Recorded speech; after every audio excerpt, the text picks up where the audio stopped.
अच्छा, मैंने आपसे ये बात की कि मुझे फूड से एलर्जी होने लगी थी। तो सिर्फ नॉन वेज फूड से ही नहीं थी या डेयरी प्रोडक्ट से ही एलर्जी नहीं थी, क्या आइसक्रीम खा ली या कोई भी ऐसी चीज़ खा ली, लाइक योगर्ट ड्रिंक्स हैं या कुछ भी है। तो मेरा जो है वो मुझे कुछ सब्जियों के साथ भी मुझे एलर्जी होने लगी, जिनको हम जो है वो नाइट शेड वेजिटेबल्स कहलाते हैं। वो उनमें जो है उनसे मुझे एलर्जी होने लगी, जिनमें एग प्लांट जिसको हम बैंगन बोलते हैं, टमाटो टमाटर और पोटैटो आलू, ये चीज़ें जो हैं नाइट शेड्स में शामिल होती हैं। तो अगर ये मैं ज़्यादा खा लेती थी तो फिर इससे भी मुझे एलर्जी हो रही थी, जो मैं समझ नहीं पा रही थी, क्योंकि मैं बहुत ज़्यादा सेंसिटिव हो गई थी और मुझे वेजिटेबल्स भी रिएक्शन कर रही थी। तो फिर जब मैंने स्किन टेस्ट फेस टेस्ट करवाया, तब उन्होंने मुझे कहा कि आपको अपना खुद देखना है कि आपको किन चीज़ों से एलर्जी है, क्योंकि बहुत मुश्किल है कि हर चीज़ के साथ आपका टेस्ट किया। जब भी मैंने आपसे जिक्र किया कि मुझे बैंगन से और टमाटर और आलू से भी एलर्जी होने लगी थी, तो अभी मैं एहतियात करती हूँ कि बैंगन वगैरह पकाना है तो आप या तो उस पर हल्का सा नमक लगा के अगर रख दें तो वो पानी छोड़ देता है, और फिर उसके बाद आप उसको टिश्यू पेपर से, किसी कॉटन के कपड़े से उसका पानी एब्जॉर्ब कर लें और फिर उसके बाद आप उसको पकाएं तो वो बेहतर होता है। इसी तरह आलू का मैं ये करती हूँ कि आलू को, वैसे भी आलू का कहा जाता है क्योंकि आलू में आयरन वगैरह जैसे होते हैं या एप्पल्स होते हैं, तो ये ब्लैक पड़ जाते हैं, स्टार्च आलू में होता है तो वो ब्लैक पड़ जाता है। तो मैं आलू अब जब भी बनाती हूँ तो मैं उनको सोक कर लेती हूँ पहले पानी में, और फिर उसके बाद उसको बनाती हूँ पानी निकालने के बाद। इसी तरह टमाटर का अब मैं ये करती हूँ कि टमाटर जब मैं लेती हूँ तो टमाटर के मैं जो सीड्स हैं अंदर, बीज उसका जो मिडिल पार्ट है वो मैं निकाल देती हूँ, सिर्फ उसका जो गूदा होता है ना वो मैं यूज करती हूँ। और छिलका आ जाता है, लेकिन छिलके पकने में वैसे भी नहीं, ना तो डाइजेस्ट होता ना कुछ होते हैं, लेकिन अगर छिलका निकाल दें और सिर्फ उसके आप पेस्ट बना के वो यूज कर लें या सिर्फ उसका गूदा टमाटर का वो यूज करें तो वो बेहतर रहता है। तो ये मैं एहतियात अब करने लगी हूँ। लीमू में डायरेक्ट नहीं लीमू ले पाती, उससे मुझे गले में खराश आती है, और अभी आप देख रहे हैं कि मेरे गले में खराश है। वजह यही है कि मैंने आज थोड़ा सा ड्रिंक बाहर का जो होता है रेडी मेड वो मैंने यूज़ कर लिया, तो उससे ही मेरा ये गला अफेक्ट हुआ है।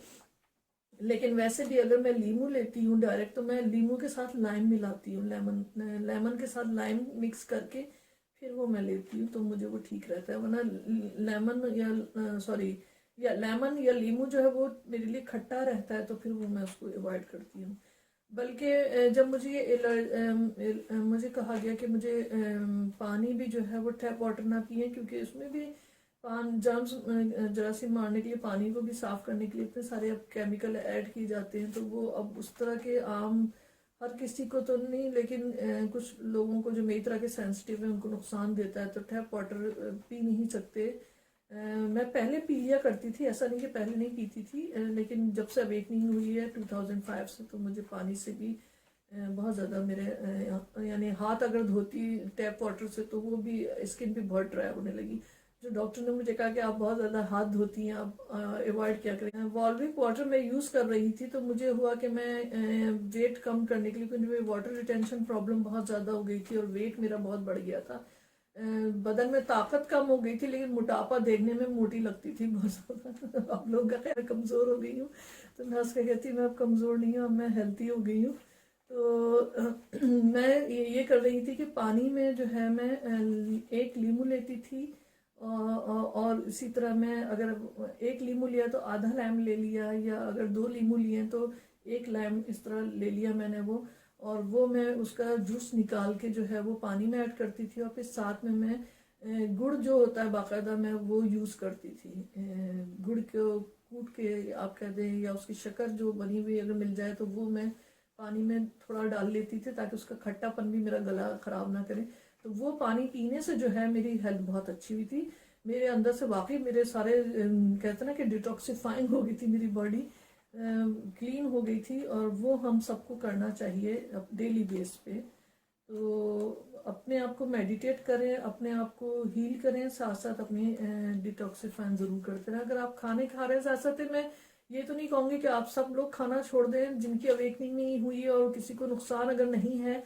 तो ठीक है, आपको खाना है आप खाइए ज़रूर, लेकिन अपनी बॉडी को क्लीन ज़रूर करते रहें। फिर मुझे यही नहीं, मुझे मेडिसिन से एलर्जी हो गई थी मुझे मेडिसिन से सूट नहीं कर रही थी। इतना ज़्यादा मुझे बॉडी का फंक्शन मेरा सारा अपसेट हो चुका था,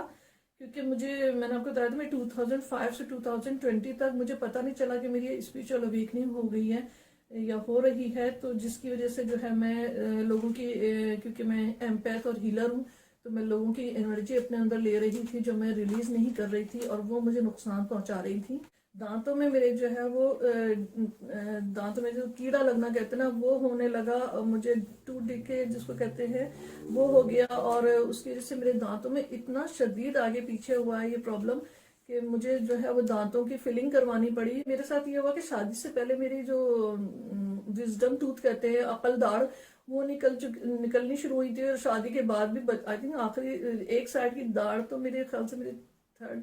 बेटी भी शायद जब हो गई उसके बाद मेरी निकली है, तो वो इतनी आड़ी तिरछी निकली थी कि वो अक्सर उनको ब्रश करना मेरे लिए बड़ा हार्ड हो जाता था। मैं कोशिश करती थी करूं, लेकिन वो बहुत पीछे और टेढ़े बहुत ज्यादा थे, तो जिनकी वजह से मुझे डेंटिस्ट ने मशवरा दिया कि मैं इनको कभी तो वो उनको घिस देते थे, या काफी उन्होंने कोशिश की, लेकिन वो क्योंकि मैं क्लीन नहीं कर पा रही थी और उसकी वजह से मैं सेंसिटिव बहुत हो गई, मेरे दांतों में जो है वो दांत टूटना शुरू हो गए, ब्रिटल होने लगे और कीड़े लगने लगे। तो फिर वो उनको जो है मुझे फिलिंग करवानी पड़ी, और उसके लिए जब मैंने इंजेक्शंस लिए, वो इंजेक्शंस में वो भी सुनने में आया कि उनमें भी सल्फाइड्स होते हैं, और वो इंजेक्शंस ने मुझे एलर्जीज की। और उसके बाद जो है मेरा बहुत बुरा हाल हुआ कि मेरा पूरा जॉ जो है वो फ्रीज हो गया था, मैं मुंह नहीं खोल सकती थी, मैं बात नहीं कर सकती थी, और मैं आई थिंक 2 वीक तक जो है मेरे लिए खाना पीना मुश्किल हो गया था। और इतना शदीद हुआ था कि मेरा पूरा ये गला मेरा यहाँ से सूज गया था, और ना मैं जैसे हम थूक भी निकलना या खाना पीना मेरा वो निगलना अंदर स्वालो करना वो मुश्किल हो गया था। मैं बहुत कई दिन तो मैं खा ही नहीं सकी, पी नहीं सकी, इतनी बुरी हालत हुई कि मुझे चक्कर आने लगे, वीकनेस हो गई। तो फिर मैंने आहिस्ता आहिस्ता जो वो खाना शुरू किया, और फिर मैं हॉस्पिटल गई इमरजेंसी में, और फिर वहाँ जाके उन्होंने फिर मुझे क्योंकि हुआ ये कि जब मुझे मेडिसिन इंजेक्शन दिए गए उनके साइड इफेक्ट हुए, लेकिन जो मेरे एक दांत इतना ख़राब था कि उसमें इन्फेक्शन हो गया, और वो मुझे वक्त पे ट्रीटमेंट डेंटिस्ट कह सकती हूँ कि शायद नहीं दे पाई उस तरह जो हम दांत को बचाने की कोशिश में लगे रहे। और वो जो है दांत में अंदर ही अंदर इतना इन्फेक्शन हुआ कि फिर उसने मुझे एंटीबायोटिक दी कि आप इसको खाएं और फिर हम देखते हैं कि इसका क्या करना है। तो वो एंटीबायोटिक ने भी मुझे साइड इफेक्ट किया, और की वजह से जो है मेरा पूरा जॉ फ्रीज हो गया, और मैं मुंह नहीं खोल सकती थी अपना। फिर जब मैं इमरजेंसी में हॉस्पिटल गई हूँ, फिर उन्होंने मुझे स्लोली स्लोली मुझे ट्रीटमेंट दिए और दूसरी मेडिसिन दी, और वो बहुत देखते थे, सर्च करते थे कि किसी कोई ऐसी चीज़ ना हो जिनसे मुझे एलर्जी होती, वो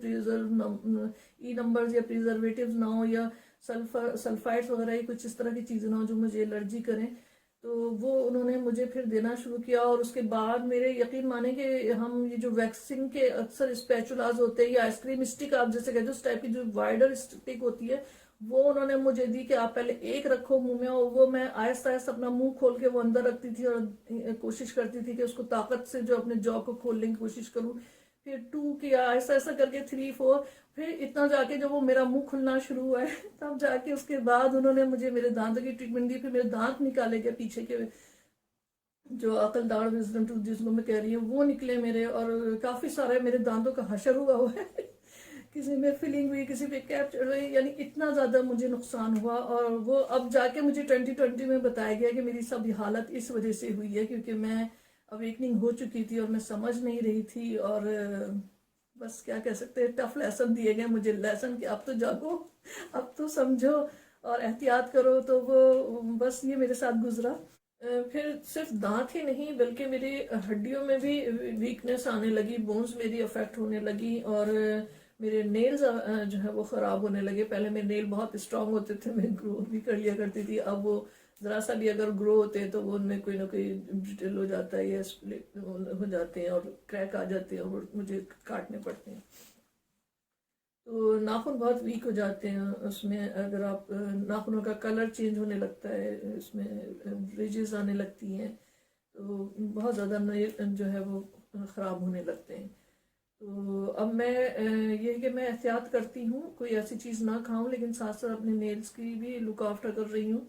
क्योंकि मुझे ये भी कहा गया था कि यार तुमने अपनी लुक आफ्टर करनी छोड़ दी, इसलिए भी सारा कुछ हुआ है। तो मैं अपना मैनिक्योर पेडिक्योर भी कर लेती हूँ। अच्छा हाँ, बोन्स भी वीक होने लगती हैं जैसा था जब जो चीज़ें हमें नहीं खानी हम वो खा रहे हैं। तो मेरे दांत तो अफेक्ट हुए, मेरी बोन्स में मुझे जो है वो, खैर यहाँ पे हम वेस्ट में जब है हम लोग अपने मुल्क में होते तो हमें फिर भी सन मिलता है, तो हमें विटामिन डी या विटामिन डी जो है उसकी डिफिशियंसी नहीं होती, लेकिन अब सुनने में आ रहा है कि पाकिस्तान में भी लोगों को होने लगा है। वही है कि जागने से पहले तो हम सब कुछ खा सकते हैं, लेकिन जागने के बाद फिर हमें एहतियात करनी है। कर लेंगे तो अपना फायदा, नहीं करेंगे तो आपकी मर्जी है। सबका अपना अपने ऊपर है कि आप जो चाहें करें।